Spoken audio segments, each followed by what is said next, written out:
Hello, and welcome to a brief overview of a framework for the education of career practitioners in Canada. How did you enter the career development field? If you're like many people, you enter the field inadvertently through related professions such as teaching, social work, or human resources.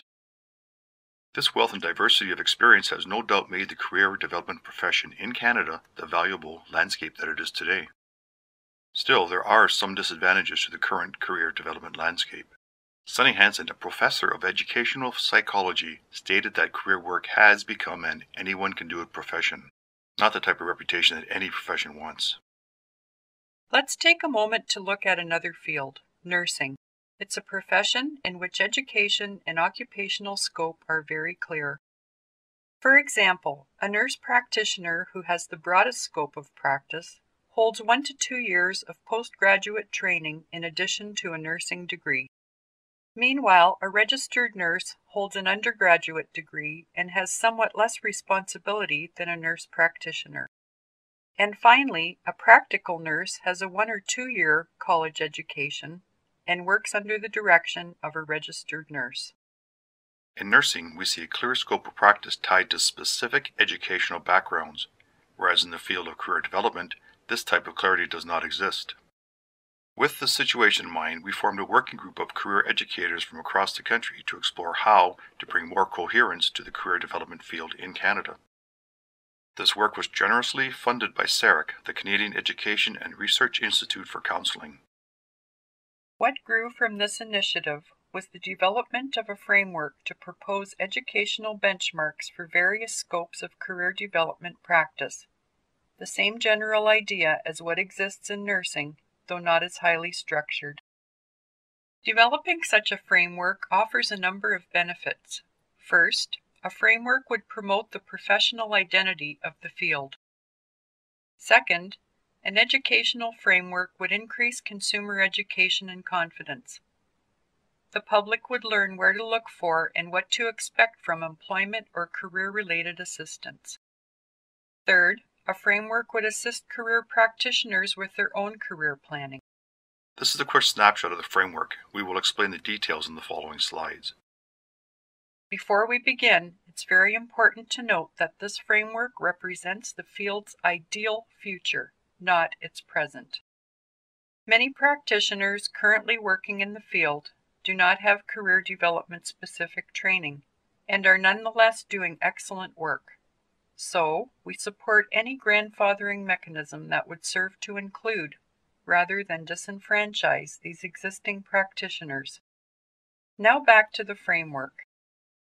At the heart of the framework are 5 core functions: career advising, career educating, career counseling, career coaching, and career consulting.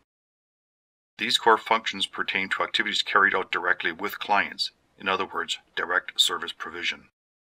When practitioners are career advising, they are providing information on the topics of employment, career development, or education. An example, a student goes to a university career center to find a list of law schools in Canada. When practitioners are career educating, they are providing information or psychoeducational services tailored to the client's unique needs.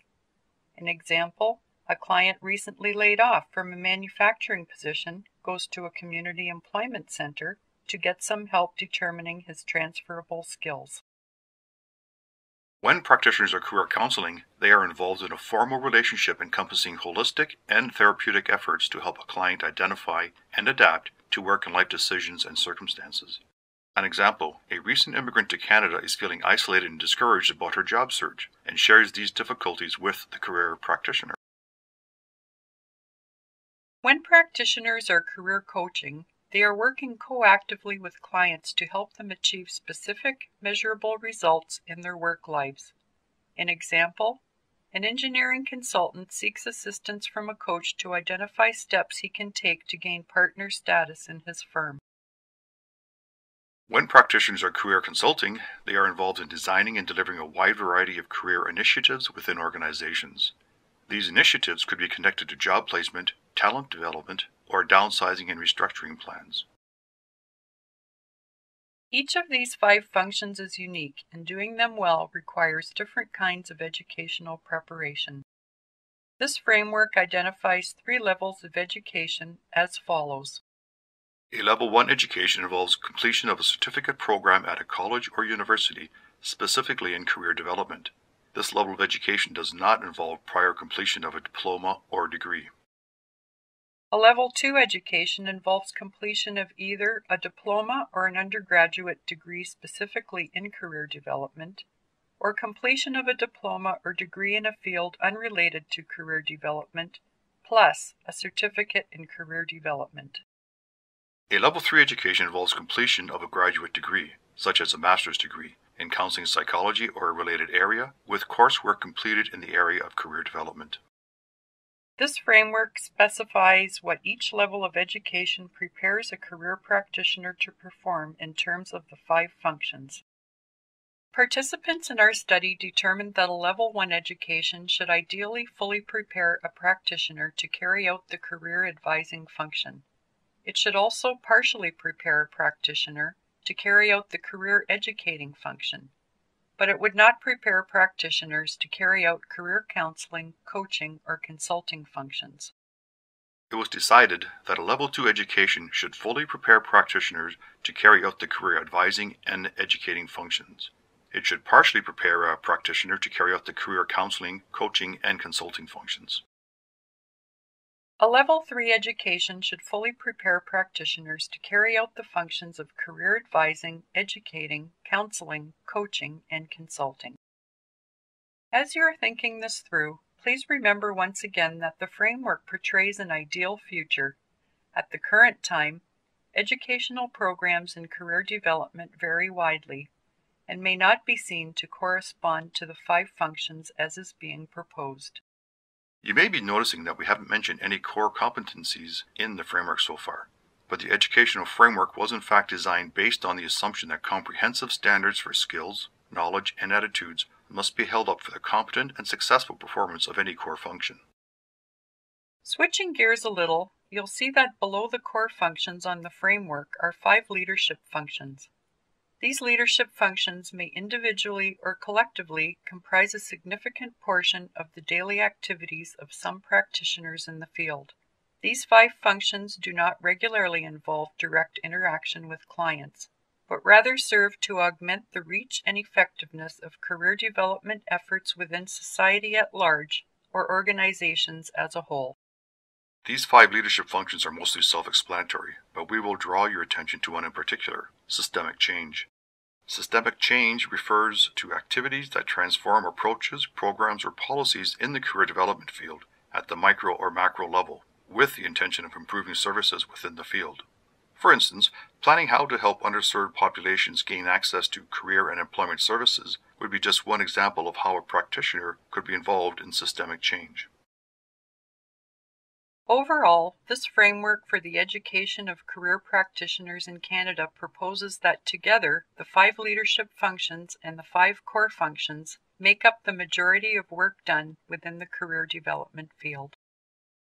It's worth noting that regardless of the function in which a practitioner chooses to work, she or he might choose to specialize in one or more types of career development work. For example, a practitioner might specialize in vocational rehabilitation, job development, psychometric assessments, or outplacement. One final note about the framework.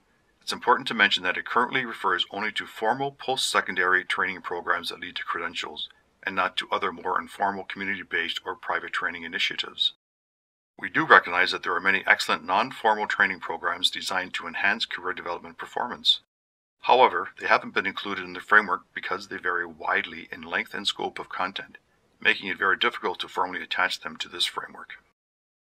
However, non-formal programs can be indirectly linked to the framework through equivalency mechanisms with post-secondary institutions, such as prior learning assessment and recognition. To summarize, you have just walked through a framework for the education of career practitioners in Canada. We hope it will be used to help initiate advances in the design and coordination of career development, educational, and training programs, and that ultimately it will help to usher in a clearer and more comprehensive picture for the career development field. We would like to thank our advisory group and the educators and trainers who participated in the development of this framework for their significant contributions. Thank you also to SARIC for its continued commitment to this research and the ongoing financial support.